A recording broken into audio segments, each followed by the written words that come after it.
Misiones y evangelización. Nadie es tan pobre que no pueda dar algo. Quien ha conocido la alegría del encuentro con Cristo no puede mantenerla encerrada dentro de sí. Debe irradiarla. En este espacio conocerás de cerca la realidad misionera. No solamente limosna de dinero, siempre ponemos el dinero, no. Limosna de mi tiempo, limosna de mi profesión. Es la limosna principal, de mi oficio, de mi capacidad. Eso es lo que hay que dar. Con tu oración, tu sacrificio, tu apoyo, contribuirás a la evangelización de los hombres de hoy, tus hermanos, que aún no conocen en plenitud a Jesús. Misiones y evangelización. Todo es posible para el que cree.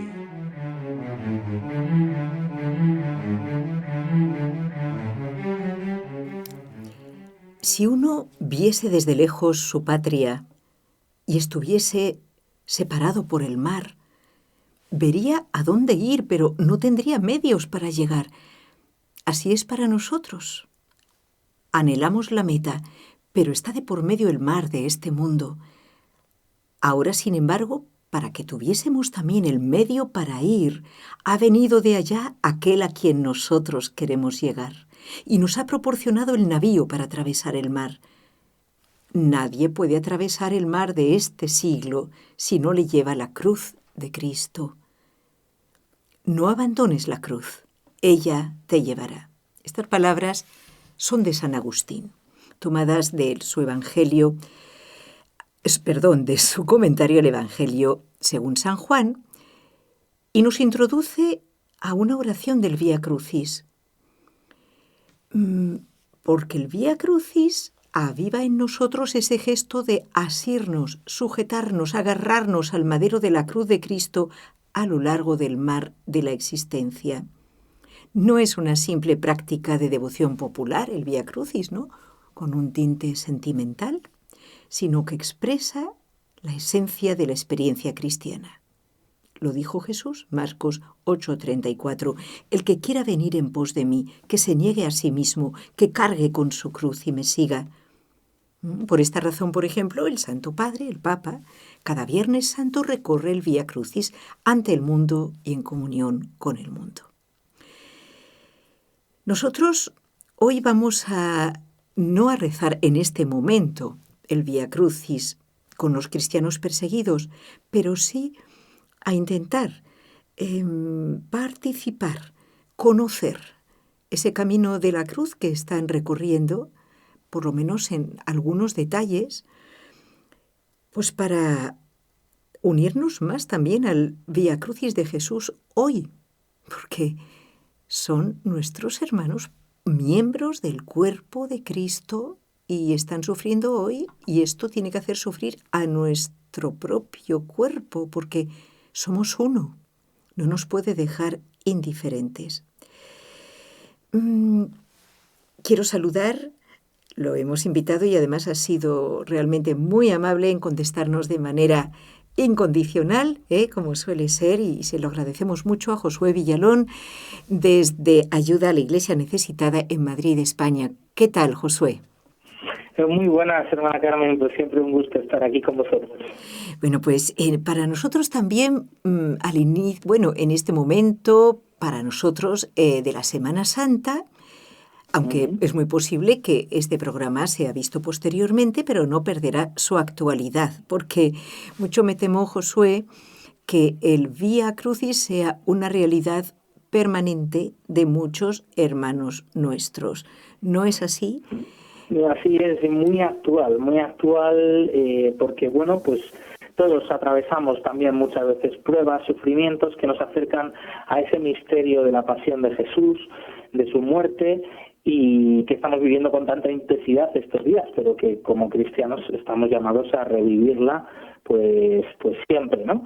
Y luego pues muy presentes tenemos a esos hermanos nuestros pues que están viviéndolo en su propio cuerpo, ¿no? También esa gran prueba, la pasión de Jesús, que se hace presente hoy en los cristianos perseguidos, y que obviamente es una realidad, aunque muy desconocida, pero que afecta a millones y millones de personas, ¿no? Recordamos pues esa cifra de más de 600 millones de cristianos en el mundo que viven en países donde no tienen plena libertad religiosa, ¿no? Esto quiere decir que viven su fe con grandes dificultades de poderla practicar, celebrar, de poderla manifestar públicamente o en privado, que son también a veces tratados como ciudadanos de segunda, y ellos son también hoy los que nos hacen visible que Jesús sigue hoy cayendo por el peso de la cruz, levantándose de nuevo, clamando al Señor, ¿no? Que nos ayude, que interceda por estos que sufren, ¿no? Así es, y quisiera hoy que nos acercáramos como si fuera, aunque no es un programa televisivo propiamente, pero sí a través de los datos que usted nos va aportando desde Ayuda a la Iglesia Necesitada, Fundación Pontificia, que desde hace ya muchos años trabaja en estas ayudas muy concretas en forma de oración y también económica para hacer frente a, pues muchas veces a reconstrucción de iglesias, de seminarios, al mantenimiento de la iglesia en lugares donde es fuertemente atacada o impedida. Quisiera que nos hable, por ejemplo, de Nicaragua. Esta es una realidad muy actual y sabemos que, lo hemos compartido en otros programas, que, por ejemplo, en concreto el Vía Crucis, que es una devoción de siempre, de haberla rezado siempre por las calles, el pueblo fiel, el pueblo católico, pues en 2023 se le prohíbe, el Estado, el gobierno lo prohíbe, ¿no es así? Así es, hay un país hoy en día y una iglesia como la de Nicaragua que está viviendo en primera persona pues una gran persecución, y que se evidencia en estos días de Semana Santa, en que tienen prohibida cualquier tipo de manifestación pública de fe, ¿no? El gobierno de Daniel Ortega, gobierno pues autoritario, dictatorial, ha prohibido cualquier tipo de manifestación pública de la fe, cualquier tipo de procesión, de Vía Crucis por las calles, de bendición, de los ramos, etcétera. Y esto, viene a sumar a toda una creciente ola de instigamiento contra la Iglesia Católica, particularmente, ¿no?, en el país. Desde que el año 2018 estallaran una serie de protestas ciudadanas, sociales, por una serie de cambios económicos en el país, la Iglesia salió a pedir diálogo, a pedir paz, a que se frenasen la represión dura por parte de la policía y de grupos paramilitares afines al gobierno, y al identificarse, ¿no?, con ese diálogo de paz, de reconciliación, de vamos a sentarnos y a conversar, gobierno y oposición, y ofrecerse como mediadora, pues finalmente el gobierno de Daniel Ortega ha identificado a la Iglesia como un enemigo a abatir, a destruir. Y así lo estamos viendo especialmente este último año, que se está desencadenando pues toda esta corriente, ¿no?, de persecución, de prohibición de profesiones, de encarcelamiento de sacerdotes.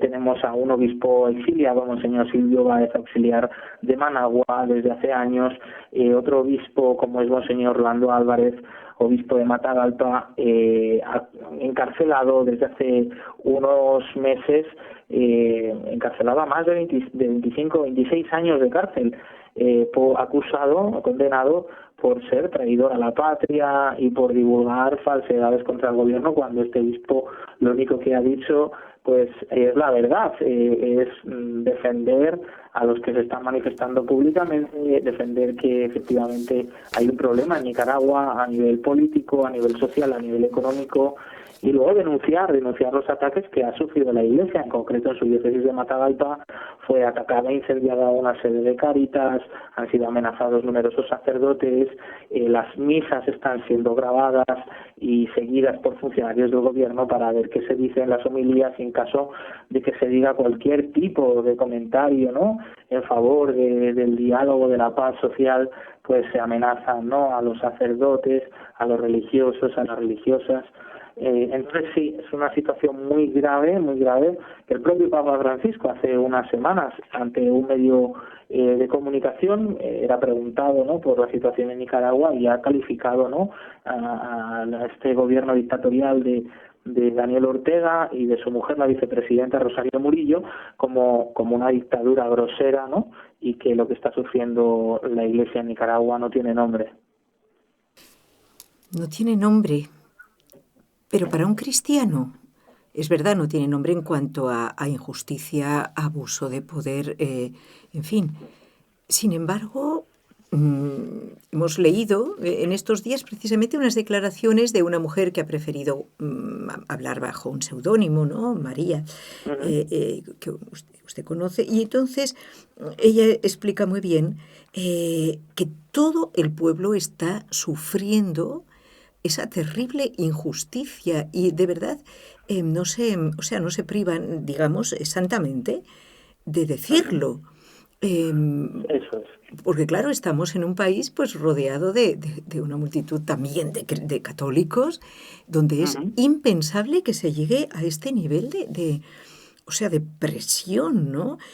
¿Sabemos realmente dónde se encuentra Monseñor Rolando? Porque sobre esto había unas dudas, había una fotografía que si en un calabozo, una especie de zulo, después me han dicho que había unas grabaciones que quizás eran montaje, donde decían que estaba en la cárcel Modelo, muy bien tratado. ¿Qué nos dice usted, Josué?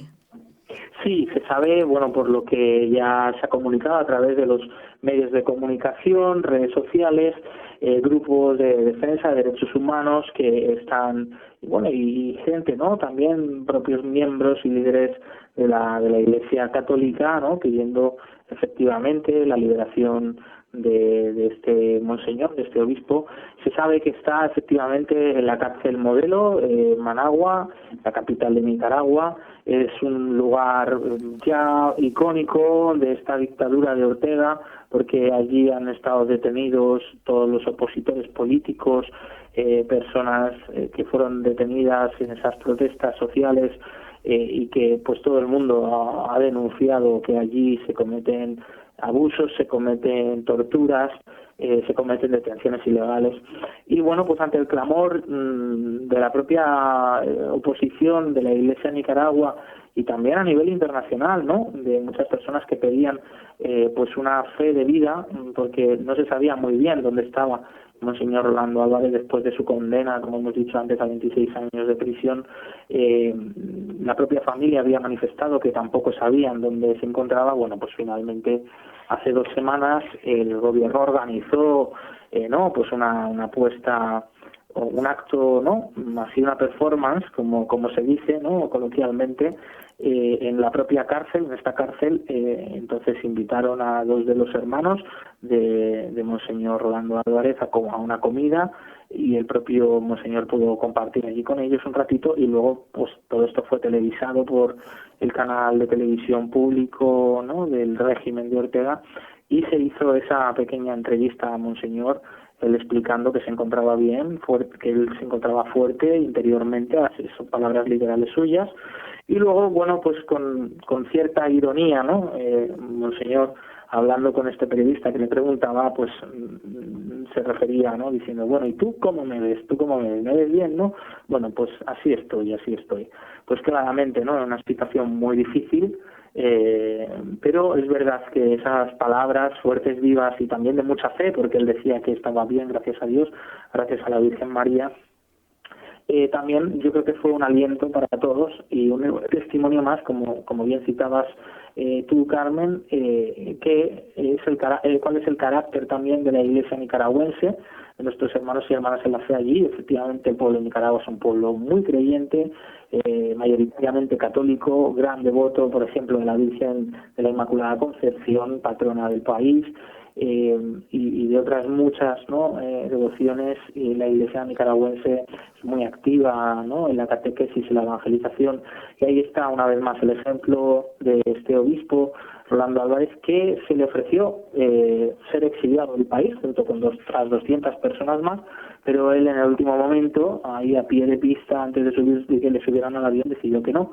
que él se quedaba en el país, que podía marcharse el resto de personas, pero él se quedaba como testimonio, ¿no?, de esa lucha interior también, de la gran fe, ¿no?, sí, en que el Señor al final prevalecerá, la verdad prevalecerá, y ahí está esa fe viva de una iglesia valiente que está cerca de su pueblo, cerca de los que más están sufriendo, y así va a seguir siendo.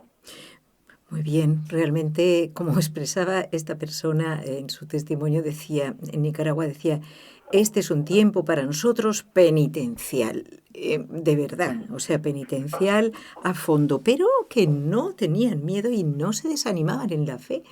Y están, aunque no puedan manifestarla por las calles, pero probablemente es una fe que se va a fortalecer mucho más. Porque cuando hay esta persecución, ¿verdad? Siempre ocurre esto. Quisiera también recordar, para los que nos están siguiendo por YouTube, una fotografía significativa, ¿no? La de un Vía Crucis, pues simbólicamente dirigido por niños. Esto es en Alepo, en Siria. Claro, supongo... Josué Villalón, que esta fotografía se habrá hecho antes del terrible terremoto que ha asolado el lugar.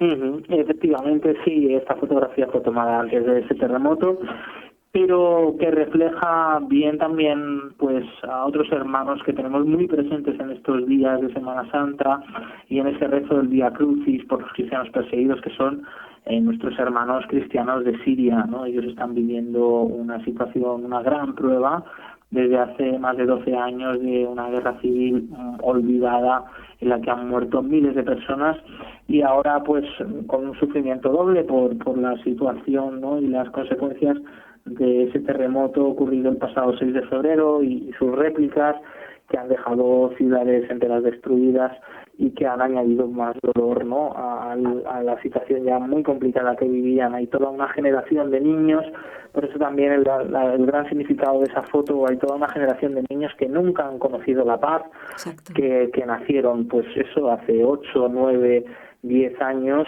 en mitad ya de los bombardeos, de los combates, y que así siguen, ¿no? Ahora sufriendo también pues una situación económica muy difícil, por un embargo internacional, por un país que está en ruinas, y que pues lo del terremoto ha sido ya la puntilla, ¿no? Para terminar, ¿no? A veces de quitar cualquier pequeña esperanza que había. Pero la Iglesia, igual que en Nicaragua, pues no se queda ahí, sino que pues quiere ponerse de nuevo en pie y sigue adelante a través de los obispos, los sacerdotes, las religiosas, los religiosos, tantas familias, laicos, catequistas muy comprometidos, pues que quieren seguir transmitiendo a sus comunidades y a toda la sociedad de Siria la esperanza de Jesucristo, la esperanza de la resurrección, en que la victoria pues está en Jesucristo sobre la muerte, sobre el mal, sobre el odio, sobre tantas catástrofes y desesperanzas. Y bien, pues están al lado también de los que más han sufrido, ¿no? Ayuda a la Iglesia necesitada, les está apoyando por eso, porque es un deber, ¿no? Para nosotros. Ellos son pues grandes en la fe, ¿no? Pero necesitan de nuestro apoyo económico, de nuestra oración, para que no decaigan y puedan seguir sirviendo a los más pobres, a los que han perdido sus hogares por el terremoto, que siguen acogidos en colegios de la Iglesia, en parroquias, en centros de catequesis, etcétera, pues que no les falte ese apoyo y también esa palabra de ánimo que les llega, ¿no? A través del Evangelio y de la Iglesia. Por supuesto. Hablando de no haber conocido la paz, estoy pensando en países donde ha habido un sufrimiento tan terrible como fue hace ya bastantes años Ruanda. Y lo digo porque en el boletín de ayuda a la Iglesia necesitada he podido ver también otra fotografía que me ha impactado y hablaban de que se estaban cumpliendo, diríamos como un aniversario sabemos del terrible genocidio que se dio en este país entre hutus y tutsis. Digo porque me parece que uno primero fue en un sentido y después en el opuesto, ¿no?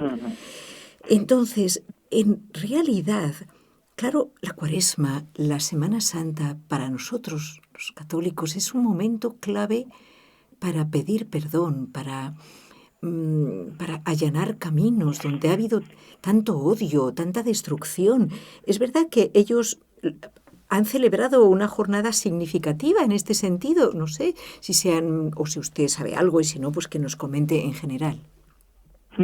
Sí, es una misión propia de la Iglesia que está muy comprometida con ese trabajo de pacificación y reconciliación en un país herido después de 29 años de aquel genocidio en 1994, en el que hubo cerca de 1 millón de asesinados y donde se dice, ¿no?, que no se disparó ni una sola bala, o sea, en unas situaciones de violencia extrema como se había visto pocas veces en la historia. Con Y machetes bien y la Iglesia, hachas y cualquier efectivamente, instrumento machetes, salvaje. etcétera. Sí, horrible, tremendo, ¿no? Tremendo. Entonces, nada, la Iglesia pues lleva todos estos años, todas estas décadas comprometida en esa labor de reconciliación a través de una pastoral de perdón y reconciliación potente, increíble. Es un ejemplo a seguir para tantos otros conflictos alrededor del mundo. Y eso es, hace poco, bueno, pues un equipo de ayuda a la Iglesia necesitada visitó el país y ha podido compartir recientemente el testimonio de cómo lleva adelante la Iglesia este tipo de misión, ¿no? A través del testimonio de un sacerdote involucrado, ¿no?, en esta tarea, el padre Teogene en Boca, que es el director de la Comisión Diocesana de Justicia y Paz en la diócesis de Cyangugu, en el noroeste del país, ¿no? Y explicaban un poquito cómo era esa labor, que es, como digo, es verdad que a uno pues se emociona, ¿no?, de decir, hay esperanza todavía en el ser humano, y qué dignidad nos da la fe, ¿no? Qué dignidad nos da el sabernos hijos de Dios, que vamos a buscar, ¿no?, a los más pobres, a los más necesitados, a los que más sufren, a cualquier lado, ¿no?, a la última aldea de Ruanda para poner paz y reconciliación, a las cárceles más oscuras, ¿no?, de este país, en el corazón de África, para animar, por un lado, ¿no?, a las familias que perdieron a sus seres queridos en este tremendo genocidio, por otro lado también a los antiguos verdugos, ¿no?, que hoy quieren enmendar su error, ¿no?, y ponerles cara a cara y animarles, ¿no?, a pedir perdón y a perdonar para volver, ¿no?, a reconstruir una sociedad destruida. Pues es alucinante, y esto se está dando en Ruanda gracias a la labor de la Iglesia. Y como decía este padre Teogene, gracias a la fe, o sea que todo esto sería imposible si no es gracias a la fe. Y es verdad, como nuestra vida no es la misma con el Señor que sin el Señor, con Dios que sin Dios, con la fe que sin la fe, ¿no? Y como la fuerza, ¿no?, de nuestra fe en Jesucristo está en el amor al enemigo, en el perdón, ¿no? Porque primero también Jesús lo ha hecho con nosotros, ¿no? A través de su pasión, de su muerte en la cruz, pues ha perdonado nuestros pecados y nos ha dado una vida nueva. Pues eso es a lo que también estamos llamados, y como este padre Teogene lo explicaba así, ¿no?, en el caso de Ruanda y de esta pastoral de la reconciliación, como esto es gracias a la fe, y ahí está el testimonio, es que Cristo verdaderamente ha resucitado, está vivo, ha destruido el odio, la muerte, y por eso entre nosotros también se puede dar este gran milagro. Es que esto es sobrehumano. De verdad. Si no fuese gracias a Dios, esto es una madre, sobrehumano, ¿no? un padre que perdonen a los que han asesinado a sus hijos y que los abracen, ¿no? O a los hijos a los que han matado a sus padres, etcétera. Quisiera terminar, bueno, un minutito, que nos recuerde, porque me ha parecido una preciosa iniciativa. No sé si era la primera vez que se celebraban en España y en otros lugares muchos Vía Crucis solidarios con los cristianos perseguidos. Díganos simplemente en qué se distinguen o cómo organizarlo en una parroquia. Claro. No es la primera vez, pero sí que constatamos, y con gran alegría, que año a año cada vez son más parroquias, grupos, movimientos, congregaciones religiosas que nos solicitan ayuda a la Iglesia necesitada. Oiga, hemos escuchado esto, ¿no?, de un Vía Crucis ofrecido especialmente por los cristianos perseguidos. Nosotros también queremos participar, queremos rezarlo, queremos comprometernos en esa oración por la Iglesia perseguida, ¿no? Y bueno, pues en esta ocasión, lo que ha sido esta Cuaresma y esta Semana Santa, y lo que está suponiendo, pues es que más de 30 parroquias distintas y en más de 30 pues sitios diferentes por toda España se están llevando a cabo, ¿no?, este rezo de Vía Crucis por los cristianos perseguidos. Es un Vía Crucis pues como otro cualquiera, con sus 14 estaciones, con su lectura del Evangelio, con su oración específica, pero en el que también se inserta en cada una de las estaciones un breve testimonio, ¿no?, de un cristiano perseguido, de un cristiano que ha sufrido persecución o incluso ha sido asesinado por su fe en Jesucristo, pues y que además va muy en relación con pues, por ejemplo, la estación correspondiente, ¿no? Sí. No sé, la crucifixión de Jesús o la primera caída de Jesús en la cruz, y es impresionante, ¿no?, porque está muy encarnado en la realidad, ¿no?, como Jesús hoy sigue estando vivo a través de su Iglesia, que es sacramento, ¿no?, visible de la salvación en el mundo, y sigue muy muy vivo en esos cristianos perseguidos, ¿no? ¿Cómo lo podemos conseguir? Pues mira, es muy sencillo, a través de la web de Ayuda a la Iglesia Necesitada, ayudaalaiglesianecesitada.com. Ahí en el apartado oración se puede encontrar el Vía Crucis por los cristianos perseguidos.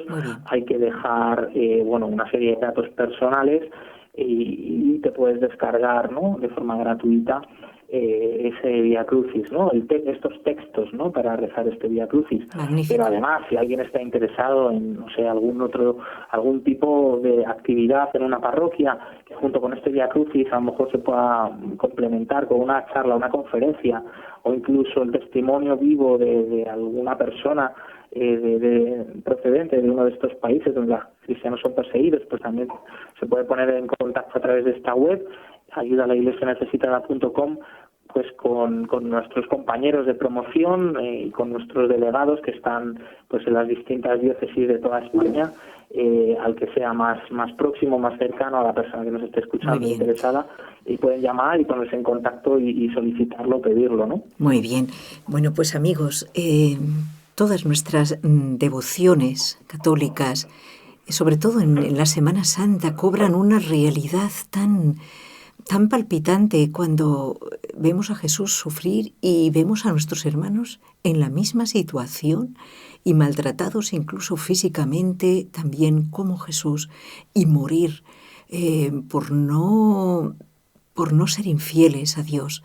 Es tan maravilloso pues comprobar esa fidelidad, como nos ha comentado Josué Villalón. Ya se nos pasó el tiempo, quiero darle las gracias por habernos concedido este tiempo y bueno, animarles a todos a que recemos el Vía Crucis, ¿por qué no?, en unión con nuestros hermanos que lo están viviendo. Muchas gracias, hermana Carmen, un abrazo para todos los oyentes.